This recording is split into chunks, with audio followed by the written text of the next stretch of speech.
Hey everybody, welcome back to the channel, and today I think we have a really good one. We are going to be talking to a local coin shop owner about the poll and the comments on the poll that I did yesterday.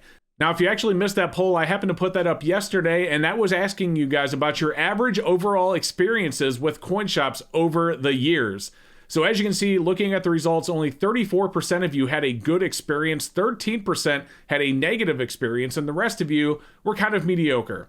So we are actually going to have in today's video a local coin shop owner, and we are going to go over the poll results, ask him about that, and ask him some of the comments and questions that you guys left on that poll as well yesterday. So let's get into it. But before we do, don't forget to subscribe, because when we get to 100,000 subscribers, we will be having our biggest silver giveaway ever. So make sure you're subscribed for your chance to win some of that silver. Did you know that right now SD Bullion is giving away an entire sealed monster box of 2022 Silver Eagles? Yes, you heard that right. That is 500 ounces of 1 ounce Silver Eagles. They are giving them away right now. If you would like your chance to win, make sure you head to sdbullion.com/silverseeker or click the link in the description below. And thank you to SD Bullion for sponsoring today's video. All right, guys, so we are joined today by Keith from the Coin Crew. Now, Keith is actually a local coin shop owner up in Michigan who also runs a YouTube channel. So I figured he would be the perfect person to have on to ask some of these questions. Keith, how are you today? I'm doing okay. I am very happy to be here again. Thank you very much, Silver Seeker. Oh, I'm glad to have you here. And by the way, guys, if you haven't been over to the Keith's channel, I'll put a link for it in the description below. But Keith, I wanted to start off. Yesterday, I actually did a poll. I polled all of my viewers. I had over 1.5 thousand people respond to the poll. And the question was, what is your overall average experience when dealing with local coin shops throughout your life? Now, 34% of the respondents said that their experience was awesome. 52% of the respondents said that their interactions were kind of meh or mediocre, and then 13% of people gave a straight thumbs down. In other words, they had a very bad experience. So why do you think only 34% of people, which is basically 1 in 3, enjoyed their experience dealing with coin shops over the years? I think the reason why you only had 30% that had good experiences or approval ratings for coin shops is that the other 52 and 13% that you had mentioned just weren't getting enough information from the coin shop. They weren't getting the satisfaction that they would have expected to get. They go in and ask the question, and then they get basically a mediocre answer that they could have looked up on the internet. Okay. So I have some people that actually left some comments. I want to read some of those to you and see what you think. And we're going to start with this one. So this first one here, this one comes from subscriber Edward Austin. He said, I've only had one bad experience at a local coin shop. The owner was rude from the get-go. He kept telling us that he has what he has. If we are looking for anything else, we can get the heck out. And if I don't sell you anything, I don't give a heck. We weren't in the store for more than 5 seconds. Just a grumpy old man, I guess. Not a, hi, how are you doing? Good afternoon. Can I help you? So let me ask you a question. I've heard that a lot, especially going to coin shows. There's like a lot of older generation dealers that really just kind of are really standoffish. They don't really want to interact with you. They don't really care if you walk up to their table or not. Do you think that's commonplace? I think it is more common than you would think. I've heard a lot of stories where the guy is like me, where they're sitting at their desk and they just don't want to get up and help the customer. I think it's wrong. I think people should engage with the customer and they should be friendly. But as far as commonplace, I don't know if it's what you'd call commonplace, but there is a lot of stories out there of the older generation. They're just not grasping onto, I guess you could say, the social media networking that's happening in the coin world right now. Okay.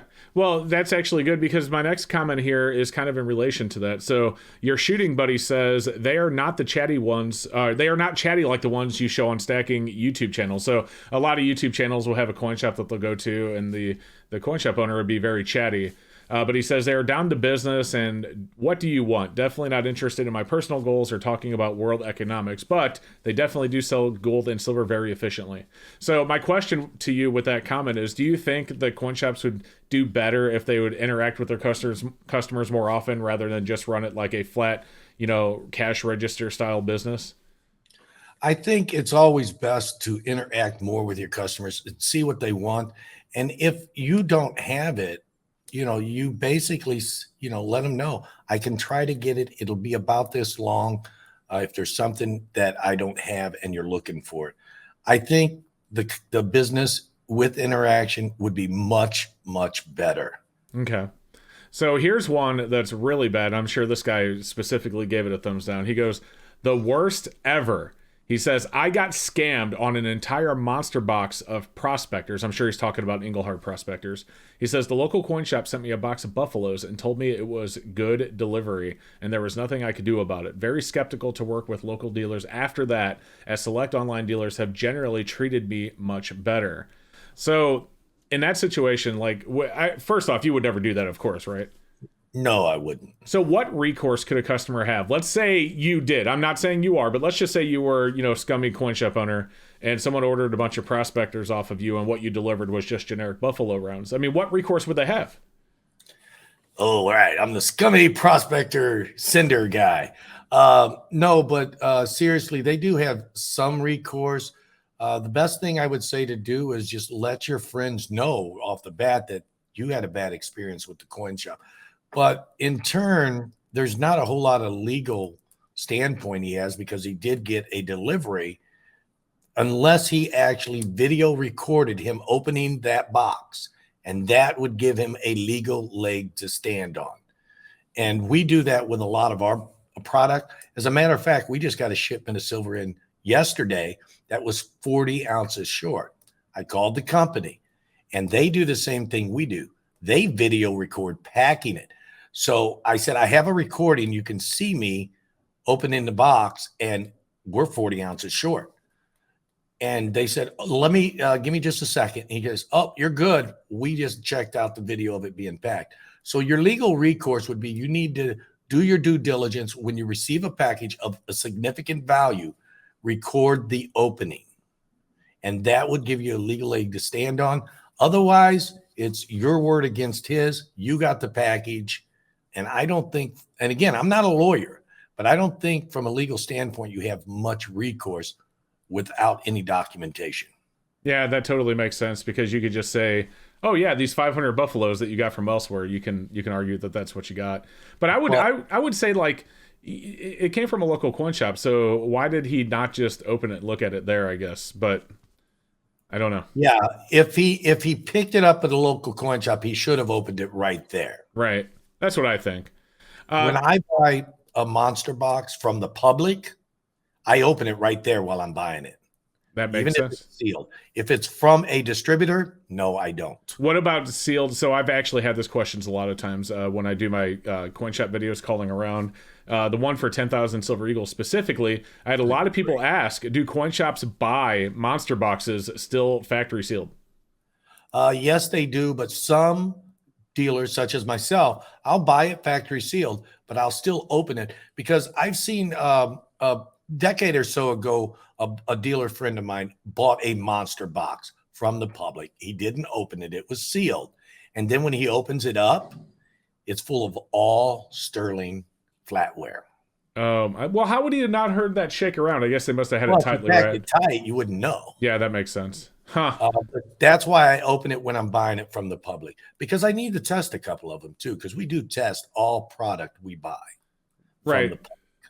So I guess it wasn't a total loss. At least it was still some silver, but yeah, still that's pretty bad. But the point is, he bought Silver Eagles and got 92.5% silver, right, without the premium. Yep. All right, I'm going to read you one more from the comments on this, and then I want to go to a couple of emails from my channel members, because I had to actually ask my channel members to email me some of their experiences. This one comes from Bad Medicine, and this one a lot of people are going to be wondering. So he says, from my experience, I always have to pay big premiums over spot. When you sell to a coin shop, they don't give me back much premium at all. So I've quit buying because I believe the two of them, the seller and the buyer, are pretty much taking all the profits for themselves and nothing left to you. That sounds like he's having a bad experiences with his local coin shop or online dealer that he's trying to sell back to. What we do here at the Coin Zone, aka Coin Crew, is we take the virtual market price, say be it Kitco, Atmex, wherever they're saying silver's at, and then we take what the wholesaler is charging us and we divide it by 2. Okay. And then that is the premium above spot that we pay. So if they're charging $4 for wholesale, I'm paying $2 over. But then that also puts me higher on the sell, because if they're charging $4, I have to additionally add that $2 to the wholesale for my sale price. It gives me a bigger spread, But the problem is what I'm hearing, what you're saying is this guy is paying at $4 to $6 over and he's getting back of spot. And that's not right. People need to get some kind of program, even if it's not something everyone's happy with. It has to be transparent. They have to understand I'm not going to get spot or less for my silver. All right, so the couple that I have from the email here I want to run by you are kind of long-winded, so if you guys want to play this back at 2 speed, I totally get it. But this one comes from Sammy. He is a channel member of mine. He says, in 2006, when the Mint came out with the 2006 Silver Eagle 3-coin set, reverse proof, proof, and burnished, my father went to the LCS and put his name on 3 sets of them for us kids. They were $305 plus tax per set. He said he paid in full for sealed sets. When they showed up, the guy slapped a $695 sticker on them and said, oh, that $300 was just half to reserve them. So my dad, being my dad, he already had almost 1,000 in them, so he just brought them home. Well, the next week he looked at the packages. They were already open. He didn't think much about it, but about 3 months later, the same LCS had Proof 70 sets fresh from the graders for sale for like $500. So Dad questioned him on them, and he ended up giving my dad 5 fractional gold pieces to make up for it. But to this day, I can't go into that coin shop. Only one within 100 miles of me, and if that's something smaller, under 20, he says, take it, I'll make it up next time. So, in other words, this coin shop owner ripped his dad off, but then made it right later. Is that generally how that works? No, that's not generally how it works. For one thing, this person's father prepaid for something and then the dealer changed the price. That's wrong. He should have said it up front that it was only half. He shouldn't have said you got to prepay for him and then, like he did, charge him twice. And then he tries to play it off by making it up to him later down the line by giving him some fractional gold, which again is wrong because he shouldn't have cheated him in the first place. So I understand his bad experience and I understand why he wouldn't want to go in. Again, it comes down to the simplistic answer of transparency is very important. Right. And so let me ask you a question. When you pre-order something for someone, let's say, for example, the Mint announced something and you take pre-orders on it, and then it comes out and you realize that the aftermarket value of this thing is like 3 times what you thought it was going to be. So you'll still sell it to the person for, let's say, 300 instead of the 900 or whatever it's going for now. In this business, and I'm going to say this, deep from my heart, in this business, your word is better than the gold that you're selling. Okay. If you do not stick to your word, it can hurt you as a coin shop owner. It could hurt your reputation that is unrepairable. So your word, like I said, is better than gold. So if you say it, you do it. It doesn't matter what happens on the other end. If let's say I pre-sold somebody something, the only way that I would get out of pre-selling it to them is if literally my order got canceled, and it best not be my order only. Everybody, other people should be experiencing the same thing. Other than that, if I was the only one that got canceled, if I had to go out and buy it for a higher price and sell it to that person for less, I best be doing that because I gave my word. Okay. All right. So here's one more, and this one's pretty brutal. This one comes from Kyle. And he says, this is another channel member of mine. Thank you for being a channel member. He goes, back in March of this year, I had just gotten laid off from a job and at the same time inherited a small collection from a deceased family member. Had I done my research beforehand, I would have known how much my coins were worth, and I still feel bad to this day about selling it. I only wish I would have known the coin and kept it for its sentimental value and not been lowballed on the price. So he goes down to say, the coin I sold and deeply regret was a 2008 W burnished Silver Eagle reverse of 07 graded SP70 by PCGS. He sold it to his local coin dealer, Keith, for $50.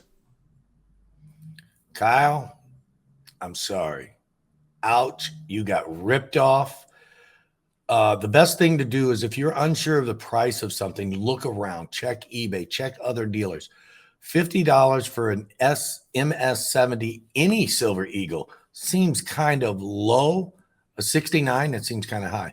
But a 70, 50, you definitely want to check because that is the low end of buying them.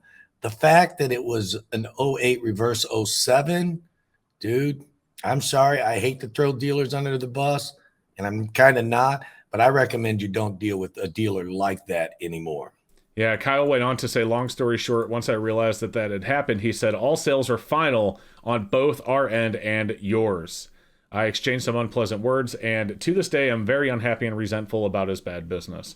So, did Kyle, or I'm under the impression that Kyle was still in the shop?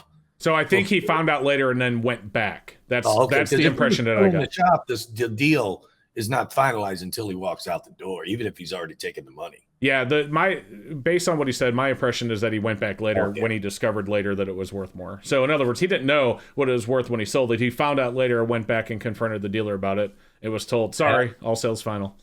That is just wrong. Yeah, I agree. So do you find that to be very common in, coin shops? Because obviously you run your own, but you deal with a lot of others. That is not something that is so commonplace. I do know it's out there. There are, I guess you could say, snakes in the grass, as if within any business. But the best thing to do with guys like that is to not go. Again, I say it over and over. Don't go. Let your friends know, and eventually it will come back and bite them. And leave them a 1-star Google review. Those stink. Yeah. So. Them Google reviews are okay, but sometimes the people just leave you them low stars just because they want to. They don't want you to make money. That's the one thing I don't like about the Google stars is if it's another coin dealer who's your competitor, they may leave you a low star just to be, I guess you could say, not a nice guy. So even though they do have a 1-star, I still recommend checking them out. And then if you feel they're a 1-star, don't go back. Fair enough. I got one more to run by you, and then I'm going to get some final thoughts from you. This one comes from Neophyte Stacker. This is back on the poll itself. He says, my experience, money buys their relationship. The more you spend, the friendlier they are. Is that how your shop runs? That is not how my shop runs. I do have situations where guys come in, and I made a video about that. A guy come in and said he didn't care if I made money or not. But I talked to him for 2 hours. He didn't spend no money that day. He doesn't spend a lot of money. And I'm just as friendly to him as I am with someone coming in spending $10,000. That should not make a difference. If you're a nice guy, you're nice to everybody. If you're a greedy coin shop owner, I guess that would be the case, but you shouldn't be going in shops where the shop owner or shop dealer is not nice and communicative to everybody. Right. So last thing I'm going to ask you, and this will go with the final wrap up, we're going to go back to the poll here. So again, 34% said they had awesome experience, 52% meh, not so good, not great, not bad, 13% not so good. Now you've dealt with a lot of coin shops over the years. You've been doing this for a long time. I know that for a fact. Do you find that is pretty accurate? Like, is it really only about 1 in 3 that are good shops, or are there really more than that? I think there is better than 50% more better shops than there are. I think the 13% on the NA is okay. I think you said it was what, 52%? 52% mediocre. Like, it could have been better, could have been worse. 52% that's mediocre. I think they just didn't, ask enough questions, or they just kind of went in, looked at their stuff and left and didn't talk to the shop owner or sales representative there. But I haven't had an experience where it's with any of the coin shops. It's either been good or it's been bad. I try to do enough talking. When I go into a coin shop, I do not let them know I'm a dealer. I want to see how they are with the public. Fair enough. All right, Keith, is there anything else you wanted to tell people? Any tips that you can give them for dealing with coin shop owners, or maybe their first experience in a coin shop? Is there a certain way that they approach the owner, or just some typical advice? And then we're going to call it there. When you go into a coin shop, try to be nice. Don't try to downgrade the coin shop because of his prices or because he's just got an ugly shop. They are doing the best they can. And if you go in and you talk friendly, don't be, I guess you could say, a butthead. I don't know if I can say that or not, but don't be that way. Don't go, oh, well, I can go get it here cheaper. A coin shop owner does not want to hear that, because he is selling the stuff, a good one, is selling the stuff at what he needs to sell it for in order to make a living, keep the lights on. So basically, you be nice, and if he's a good guy, he'll be nice too, and he might give you some deals. But if you go in as arrogant and self-centered, it's going to rub the coin shop the wrong way. And you could be one of that 13% because you was arrogant and forced the coin shop, who shouldn't have got arrogant back, to be arrogant. So now you put him in at 13%. So be nice. Visit your local coin shops. Fair enough. I bet you're going to have a great time. Awesome. Well, Keith, thank you so much for joining me. Guys, again, like I said at the beginning of the video, Keith actually runs his own YouTube channel, The Coin Crew. If you guys want to know more about their business and some insights from Keith, make sure you go down and subscribe. He would definitely appreciate that. And other than that, thank you so much for watching. I hope you guys enjoyed the video, and we will see you in the next one.